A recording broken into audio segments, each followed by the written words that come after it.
Welcome to The Explainer.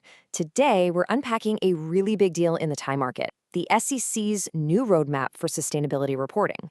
And believe me, this isn't just about extra paperwork. This is about to fundamentally change how companies are valued. And honestly, where billions of investment dollars are going to flow. So, let's get into it. First, we're going to try and make sense of the reporting maze companies are stuck in right now. Then we'll look at the new global standard that's designed to fix all that confusion. After that, we'll dive right into Thailand's specific plan, the timeline and the support that's being offered. And we'll wrap up by asking the most important question: what does all this actually mean for businesses and for investors? If you're in business or you're an investor, I'm willing to bet you've asked yourself this exact question. For years, ESG reporting has felt like trying to navigate a maze in the dark. And the problem, really, at its core, it's just a chaotic mess of competing standards. Yeah, this has created what pretty much everyone calls an alphabet soup of standards. And that's really where our story begins today. Okay, so let's start with the problem itself, this reporting maze.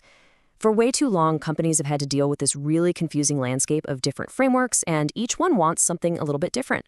So in Thailand, a lot of the bigger companies have tried to do the right thing. They've been using global standards like GRI, which is all about broad stakeholder impacts, and TCFD, which is laser-focused on climate-related financial risk. Now, the intention was great, but the result? Total inconsistency. It made it almost impossible for an investor to really compare two companies. You were just looking at apples and oranges. All of this confusion, well, it was practically crying out for a solution, for a single global language for sustainability. And guess what? That's exactly what has emerged to cut through all of that noise. So let's meet the ISSB, the International Sustainability Standards Board. It was set up in 2021 to solve this exact problem, and its mission is actually pretty simple, but it's also revolutionary. Create one set of high-quality, globally accepted rules that can be a single, reliable baseline for everyone. So how does the ISSB do this? Well, it all boils down to two new rule books, which they launched back in June 2023. You've got IFRS S1. Think of this one as the foundation, the big picture. It covers all the general sustainability risks and opportunities. And then you've got IFRS S2, which zooms right in on what is arguably the most urgent threat we face: climate change. And this is where it all comes home to Thailand. The Thai Securities and Exchange Commission, the SEC, has been really on the ball here. They've created a detailed roadmap to bring these global standards right into the local market. Now, who's on the hook for this? Well, it's not just a handful of big players. These new rules are going to apply to a huge range of entities across the entire Thai capital market. We're talking every single company on the main SET exchange and the MAI, any company that's planning an IPO, plus a whole bunch of investment trusts and funds. And that, of course, is the million-dollar question for every CEO and investor out there.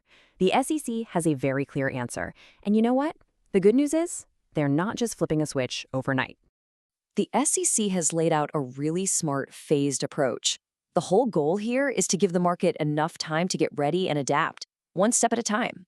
Okay, pay close attention here because these dates really matter. The biggest companies, the ones in the SET 50 index, they're up first. They need to start collecting their data in 2026 so they can publish their first reports in 2027. After that, the rollout continues in stages, bringing in the SET 100, then all the other SET-listed companies, and finally, by 2030, it covers the entire listed market. Now, the SEC knows this is a big ask, so they've built in what they're calling transition reliefs.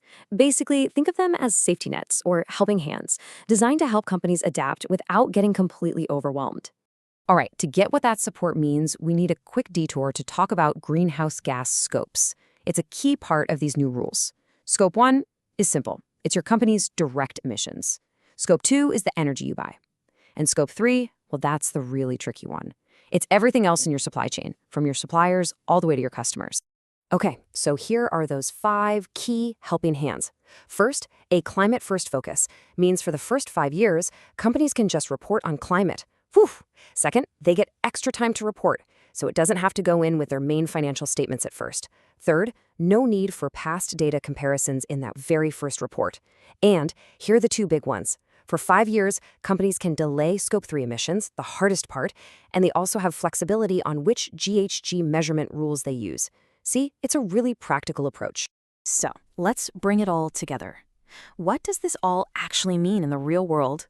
Let's break down the impact on the companies doing the reporting and on the investors who are going to be using all this new information. For companies, it really boils down to a classic trade-off. In the short term, yeah, there's going to be some pain, the cost and the hassle of gathering all this new data. But the long-term gain is huge, and it's undeniable. More trust from investors, a much stronger reputation, and basically a golden ticket to access global markets that are now demanding this level of transparency. For investors, though, the benefit is simple, and it's incredibly powerful. Clarity. Just clarity. All the chaos of the old system gets replaced by reliable, comparable data. And that means they can finally make truly informed decisions about where they should put their money for long-term, sustainable growth. So you see, this isn't just another regulation. It is a fundamental shift that's aligning the entire Thai market with a new global standard of transparency. It's leveling the playing field. It's redefining what it means to be a successful business in the 21st century. The transition is officially starting, which leaves just one critical question for every single company and investor in Thailand. Are you ready? That's all for this explainer.